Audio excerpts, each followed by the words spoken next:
Two men, same age, same city, and the exact same monthly paycheck. Both of them earned $60,000 a year, starting at 30. Picture two identical buckets, both filled by the exact same steady faucet. Kyle earned that exact same $60,000 a year, dollar for dollar. 30 years later, one is a millionaire, one is dead broke. Same income, same city, the same exact start, yet wildly different endings. But here's the twist nobody ever expects about the broke one. Kyle actually felt richer, spent more freely, and enjoyed every single year. Marcus lived quieter, drove an older car, and looked far less impressive. Yet the flashy one quietly went broke, and nobody understood why. So how exactly did the flashier, richer-looking life become the broke one? Here's the real problem with every get-rich video you've watched. Someone always picks a winner before they run any real numbers. This one won't sell you a course or a hot stock. We'll simply follow Marcus and Kyle, honestly and closely, year by year. At 30, Marcus opened a boring investment account one quiet night. He quietly whispered to himself, "This tiny amount probably won't ever matter." Still, he set $500 to transfer automatically every month. To Marcus, each transfer was a tiny seed planted every single month. Kyle, meanwhile, ate his seeds instead of ever planting them. At the start, their choices looked equally reasonable and totally normal. Kyle fully meant to start investing too. Just, later. Why lock money away now when he could enjoy it today? Later became next year. Next year became someday. Someday quietly vanished. So Kyle kept chasing today's fun, always outrunning tomorrow's quiet little plan. Now here's the quiet, invisible force doing all of the heavy lifting. Compound interest. Your money earns money.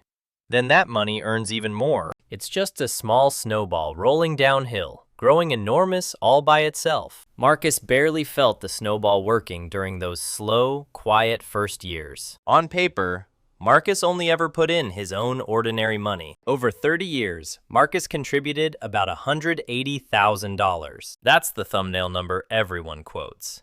Here's what it quietly became instead.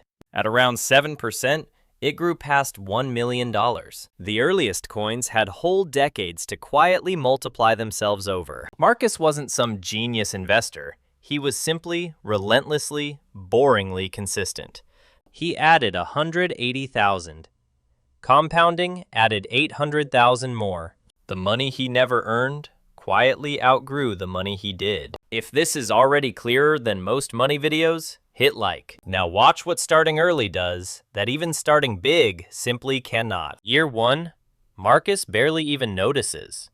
His tiny account feels almost pointless. Kyle, that same year, upgraded his car and felt victorious. Year 3.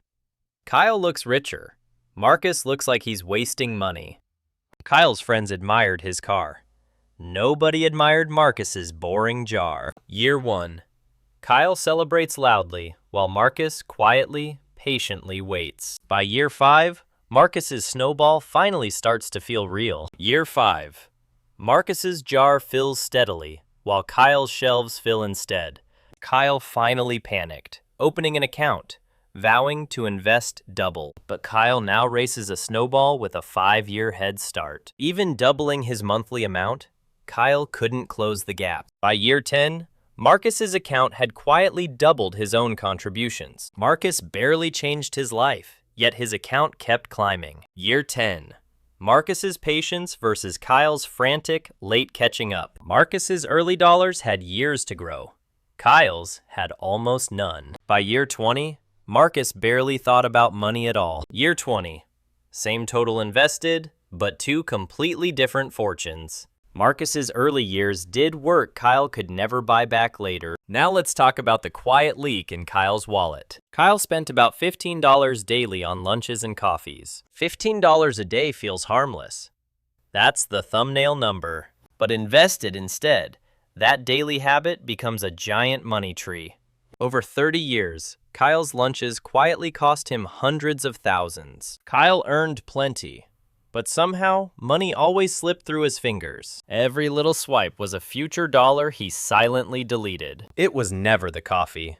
It was the coffee's lost future. So why do smart people like Kyle stay broke anyway? Our brains are wired to grab today and ignore tomorrow completely. Kyle felt every purchase now, but couldn't feel compounding later. He also copied his neighbors, matching every shiny new upgrade. Each upgrade felt like winning, but quietly, it was losing. Marcus simply stopped caring what his neighbors thought of him. While others chased applause, Marcus quietly chased quiet freedom instead. Wealth is often just patience the crowd mistakes for boredom. But what about crashes? Don't they wreck this whole plan? In 2008, Marcus watched his account fall almost 40%. It felt like his snowball was melting right before his eyes. But Marcus did the hardest thing possible.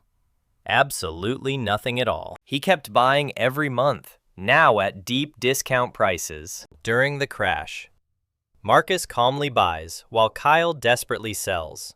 To Marcus, the crash was a giant everything on sale clearance event. Kyle panicked, sold everything, and locked in his losses forever. He turned a temporary paper dip into a permanent, real loss. Kyle ran from a passing storm, dropping his coins as he fled. The crash recovered. Marcus stayed in.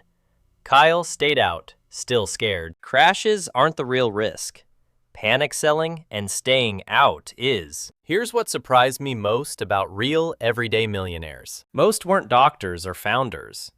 They looked exactly like Marcus. Real millionaires often drive boring cars and skip the flashy show. Their wealth was invisible, precisely because they never showed it off. Meanwhile, Kyle looked wealthy, but his account stayed nearly empty, and most used the least exciting tool imaginable: index funds. An index fund quietly buys a tiny slice of everything. Instead of one risky horse, Marcus quietly owned the whole race. Low fees meant Marcus kept far more of his own growth. 1% in fees sounds tiny, but compounds against you too. Kyle's flashy funds charged high fees that quietly ate returns. Those small yearly fees were a slow leak in Kyle's bucket. If Marcus's boring but rich approach makes sense, subscribe for more. So here's the simple system anyone at any income can copy. Step 1.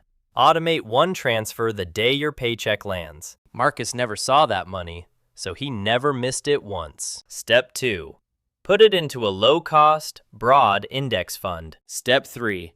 Then do the hardest part. Leave it alone. No checking daily, no panic, no chasing. Just quiet, patient growth. Marcus checked his account maybe twice a year, then forgot it. Step 4. Every raise. Quietly raise your automatic transfer too. Marcus bumped his transfer up with every single pay raise. He treated every raise as future freedom, not new spending money. Had Kyle copied these 4 steps at 30, everything would change. So who really wins, Marcus or Kyle? Wrong question entirely. If you want freedom later, start tiny now and stay patient. If you truly can't start big, that's fine. Just start early. Even Kyle's late start still beat never starting at all. Barely. Because time, not income, was Marcus's real secret weapon all along. The broke and the wealthy often earn nearly the same amount. Same lifetime pay. One retired free, one still anxiously working. The difference was patience, automation, low fees, staying invested. None of it was clever. All of it was simply repeatable. Kyle wasn't dumb. He just kept betting against his future self. This is for educational purposes only and isn't financial advice. So are you Team Marcus, Team Kyle, or somewhere in between? Drop it below, subscribe, and go start your own snowball today.